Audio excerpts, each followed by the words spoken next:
I'm Matt from the YouTube channel, matts4290, and welcome to the matts4290 Christmas special. 'Twas the month before Christmas, and I didn't have a bus, but I wanted one, so we went to go get one. And can I take off this sweater now? You know the deal. Gotta wear it the whole time. Whose idea was this Yours.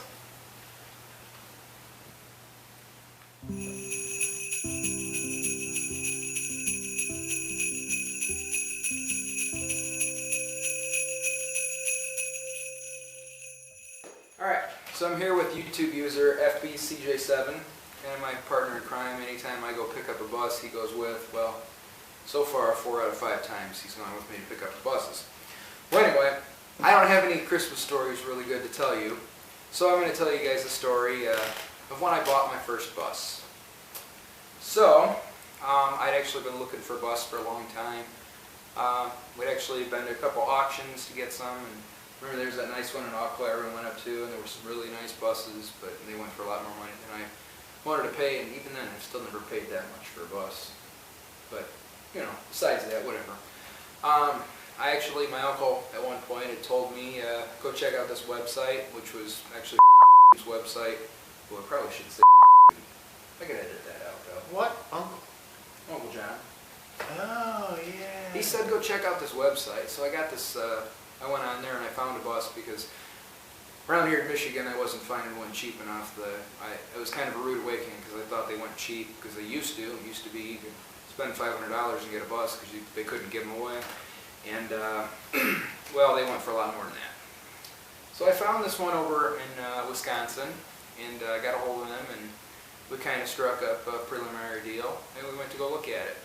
So at this point, this is before I had GPS or anything, I printed off some maps from MapQuest, like we used to do it, and it'll get you close. Not exactly, but you know, it gets you close. We had maps and an atlas, and I believe the first time we went, I was like, "Where's your map?" And you didn't even have one. I've got that one from State Farm now. Yeah, when we were halfway through Chicago, like, "Where's your map?" Well, it was the second trip. We're getting there. It was the second. We had. Oh yeah, because I brought mine. Yeah. Okay. So the first time we went over there, it was about a 4-hour drive over to Beloit, and we got there, and it was kind of weird because they're like, "Oh yeah, it's out back. Go ahead, test drive whatever you want." And I'm like, I'm a 19-year-old kid. This is late November of 2006. I'm 19 years old, and he shows up with me, 2 young guys, and oh yeah, just go ahead and take it for a ride. We don't care if you have a license or if you wreck it or if you don't bring it back. Just go ahead and take it for a ride. So we went out there and looked at it, and I was not impressed because it was a big, rusty piece of shit. And it was leaking fuel, and I just wasn't impressed with it. After going through it, I was just like, I don't really want to buy this. It's kind of rusty, not something I want to deal with. But it looked like it had a solid drivetrain, and FBCJ7 here, he's like, well, you know what, you've never driven a school bus before, so why don't you go ahead and drive it? And I'm like, why? I'm not going to buy it. We're just wasting their time. Well, go ahead and drive it. Yeah, we drove all the way there. Might as well. They don't know you don't want it yet. So I'm like, I was very against it, but I'm like, all right, fine. We drove it, or we decided to drive it. Well, getting it started was a big issue because the battery was kind of a big hunk of shit, and it was cold outside. It was winter, snow, cold. Yeah, and well, the roads were clear. Leaking fuel. It had basically just been taken out of service and nothing else. Not clean, not swept. It was still yellow, had lights on it. Just parked. So we got it going after, I don't know, a good half hour, 45 minutes. And the mechanic came out and helped us get it going because, well, the battery was dead. So we got out there, he plugged it in to get the engine block heater going. We put a battery charger on it. We ended up blowing up the battery charger. So he brought his truck over several times. Did we even use an ether on it to get it going, or no ether? I don't remember. I don't remember the ether either. But anyway, so we got it going. The mechanic's all like, well, I got to go on a route. But I'm like, why don't you just ride with us? Because I feel really weird about taking this big, not really expensive, but, you know, big vehicle that's not mine out on these Wisconsin roads that have nothing to do with me. And so he came with us, and I drove it and pretty much fell in love with the damn thing. It was awesome. Drove so cool. But I didn't end up buying it that time. We ended up leaving back empty-handed. We did look at every other bus they had there We too. did actually, and there was one with a 5-speed, and he showed me how to drive that. And apparently he's an expert on that because when he was showing me how to drive it, it wasn't running, it was just parked, but when it was shifting you could hear 2 clicks and or thuds. The first one was his foot coming up and slamming the gas pedal, and the second one was the gas pedal hitting the floor. And he was like, this is how you're supposed to drive it. Kids want to get to school too, you know. Oh yeah. Probably a month or so later, I called him back because I'm like, you know what, I can't really find a bus around here that I like, and that one was cheap. Maybe I'll swing them a cheap deal, and we'll go back and get it, you know, so we don't waste all of their time and my time driving out there the first time, and your time going with me in the van, which is my Explorer. So, they didn't accept the next deal I gave them, but they gave me a counter offer, and I said, all right, that's pretty cheap, but we'll go get it. So we showed back up there, and first thing he says to us when we get there is like, well, there's a problem with the bus. And it's like, really, I'm thinking, this can't be good. Something's totally bad, we can't drive it back, this is bad. Well, the battery's frozen, and we drug it into the building, and it's thawing now, so you guys can wait it out and see if we can't get it started for you, or if you want, you can get a battery. We'll help you find a battery for it, but you're going to have to buy it because we're not buying it. And it was either go across the street to the international dealer and spend $170, $180 or whatever for the battery it's supposed to take, or drive across town and buy a cheap battery from their local farm and fleet, which we ended up doing after about 45 minutes, realizing this battery's not going to thaw. We probably should get on the road. We're 4 hours from home, and we're driving the bus back, and it was 4 hours to get there in a car. So we drove over there, got a battery. Is that battery still in there to this day? No, I sold that battery. I put it in the boat. I ended up putting a bigger battery in that bus because I was like, I'm tired of messing around. I was in with the Yeah. cold start, the original cold start we did down here the first winter.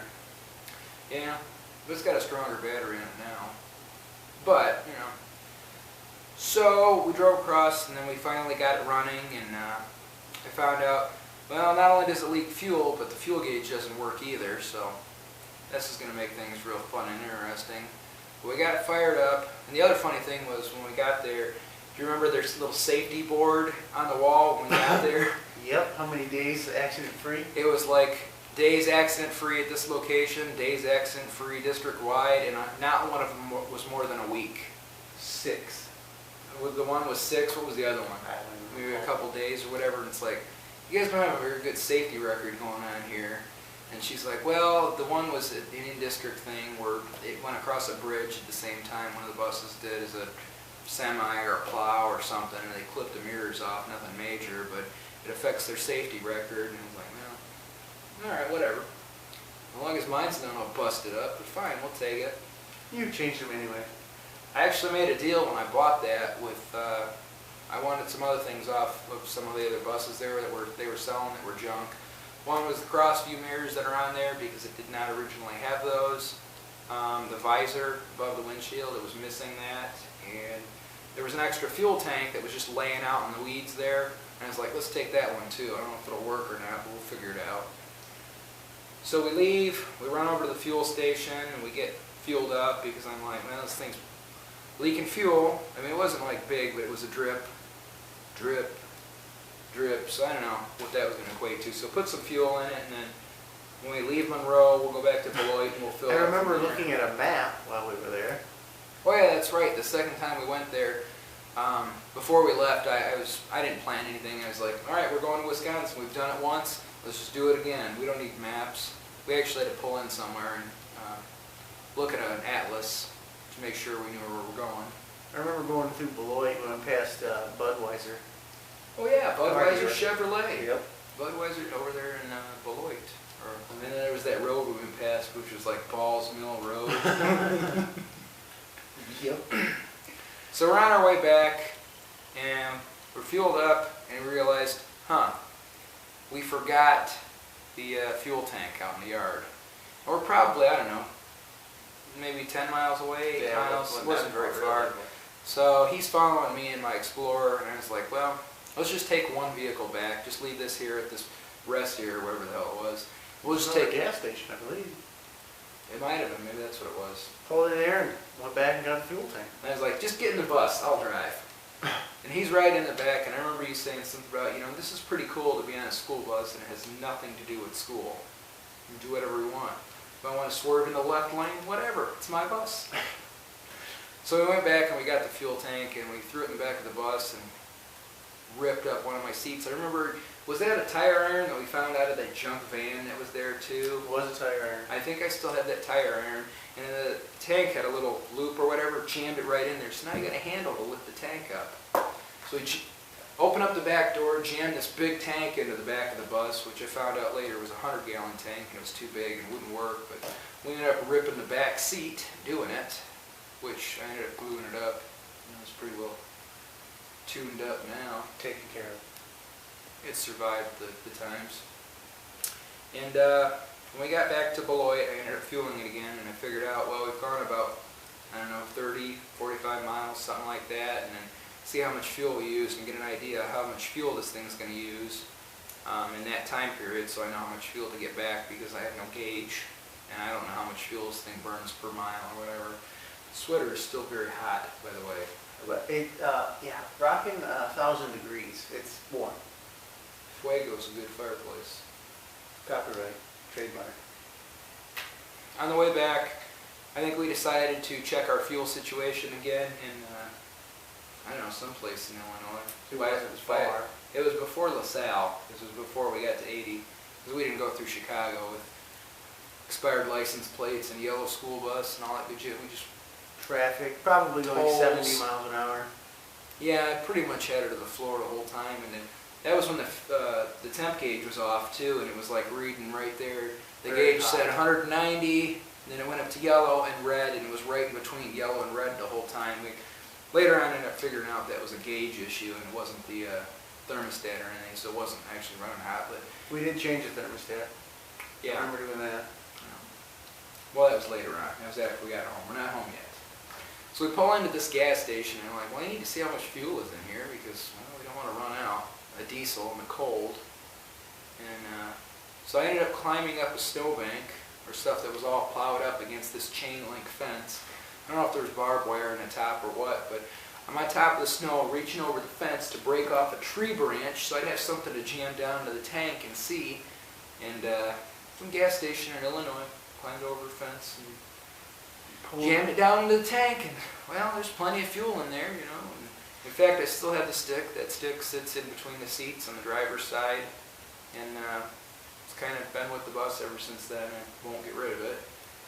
It's pretty well, I don't know, well, it's kind of preserved because it's all soaked in diesel fuel, but other than that, it's still there. We drove back. I think we stopped in Burns Harbor on the way, and that was a big cluster. Steel City. Yeah, we waited there fuel. it was cheap fuel, that was the truth, but man, we were waiting, all the trucks were all backed up because it was fuel, so let's go up front where the cars are. Well, that was all backed up, and then we pull up there, and then a car would cut us off and go up to the fuel pump, because there's only 2 fuel pumps out front where the cars are for diesel, and then the one we waited for didn't even have diesel, one of the end pumps, I remember that. So got it fueled up, and then went the rest of the way and got it back to where I was going to park it, which was not plowed. By the way, the roads were clear, it was sunny, but there was a lot of snow on the ground. Well, I mean, there happened to be a diesel fuel mist on the windshield following you, but it was okay. Oh yeah, for you, I didn't have any diesel mist. It was cold for me. You're talking about diesel fuel or exhaust? Both. Diesel fuel. Oh, okay. A little mist of that, but well, that's all part of the experience. It just preserved the paint on the floor, probably. Well, yeah. I mean, Anti-rust coating. well, you'll have that, but so we got it back to where we were going to park it at, and the road was plowed going to it, which left like a good, I don't know, foot or so of snow. It was all packed down, and like, we don't have a plow here with us, so let's just take the van and 4-wheel drive and just run through it and kind of mash it down pretty good. And then you got a foot of snow on the other side of the snow pile. But needless to say, the bus didn't really do too well going through that. Ended up just backing into it, hitting it hard, getting it stuck, getting it out and get a little speed, get back onto the road, hit it backing up again hard, I ended up backing into a log that was on the ground and ripping the mud flap off. Good first day. Other than that, we didn't have any issues getting it back. It was just getting it parked into the snow and getting it started. I ended up giving the old battery before we left to that mechanic. He said that bus was his favorite bus, by the way, one that I bought. I remember that. And before we left, I asked him, because they were doing bus inspections, which is why he didn't really, the second time we went back, he didn't have a lot of time to help us. And I asked him, do you think my bus will pass an inspection? Remember his answer? I don't remember. Never again. Is that rusty? Well, anyway, I really like to get the sweater off, and I'm pretty much done reading this heavy equipment Christmas book. And so all of you have yourselves a Merry Christmas, and take it easy.